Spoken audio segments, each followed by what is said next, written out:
നമസ്കാരം, എല്ലാവർക്കും ചാനലിലേക്ക് സ്വാഗതം. SSLC +2 ബോർഡ് എക്സാമിൻ്റെ റിസൾട്ട് എന്ന് വരുമെന്ന് പലർക്കും സംശയമുണ്ട്.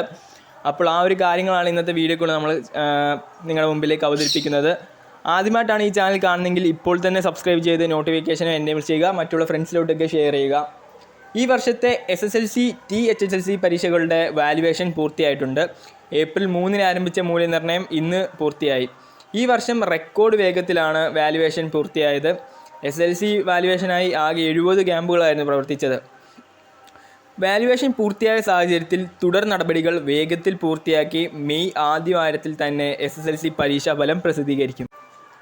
അപ്പോൾ മെയ് ഫസ്റ്റ് വീക്കിൽ തന്നെ SSLC റിസൾട്ട് പബ്ലിഷ് ചെയ്യും എന്നാണ് നമുക്ക് അറിയാൻ സാധിച്ചത്. അത് ഒരു കൺഫർമേഷൻ തന്നെ കൊടുക്കാൻ സാധിക്കും. ആ ഒരു കാര്യത്തിൽ മെയ് ഫസ്റ്റ് വീക്ക് തന്നെ SSLC പരീക്ഷാഫലം പ്രസിദ്ധീകരിക്കും. അപ്പോൾ നമുക്കിനി +2ൻ്റെ കാര്യം കൂടെ ചെക്ക് ചെയ്യാം.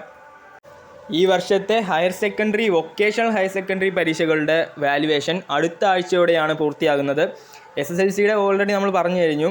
ഹയർ സെക്കൻഡറിയിൽ ആകെ 77 ക്യാമ്പുകളിലാണ് വാല്യുവേഷൻ നടക്കുന്നത്. അതിൽ 25 ഡബിൾ വാല്യുവേഷൻ ക്യാമ്പുകളാണ്. ആകെ 25,000-ഓളം അധ്യാപകർ മൂല്യനിർണ്ണയ ക്യാമ്പിൽ പങ്കെടുക്കുന്നുണ്ട്. 1ഉം 2ഉം വർഷ ഹയർ സെക്കൻഡറിയിൽ പഠിക്കുന്ന 8.5 ലക്ഷത്തോളം കുട്ടികളുടെ 52 ലക്ഷത്തിൽ പരം ഉത്തരക്കടലാസുകളാണ് വാല്യുവേഷൻ നടത്തുന്നത്. അടുത്ത ആഴ്ചയോടെ മൂല്യനിർണ്ണയം പൂർത്തിയായി മെയ് 10 തന്നെ പ്രസിദ്ധീകരിക്കാനാണ് ശ്രമം. അപ്പോൾ മെയ് 10 തന്നെ നമുക്ക് ഹയർ സെക്കൻഡറി, വൊക്കേഷണൽ ഹയർ സെക്കൻഡറികളുടെ ബോർഡ് എക്സാമിൻ്റെ റിസൾട്ട് പബ്ലിഷ് ചെയ്യും എന്നാണ് അറിയാൻ സാധിച്ചിരിക്കുന്നത്. ചിലപ്പോൾ അത് മുന്നോട്ട് പോയേക്കാം, അതിനുള്ള ചാൻസ് ഉണ്ട്. കാരണം അത് പബ്ലിഷ് ചെയ്യാനാണ് ശ്രമം എന്നാണ് അവർ പറഞ്ഞിരിക്കുന്നത്. ചിലപ്പോൾ അതിലൊരു ഡിലേ വന്നാൽ ചിലപ്പോൾ മുമ്പോട്ട് പോകാൻ ചാൻസ് ഉണ്ട്. എന്തായാലും SSLC +2 ഇതിൻ്റെ 2 കാര്യങ്ങൾ നമ്മൾ ചെക്ക് ചെയ്തിട്ടുണ്ട്.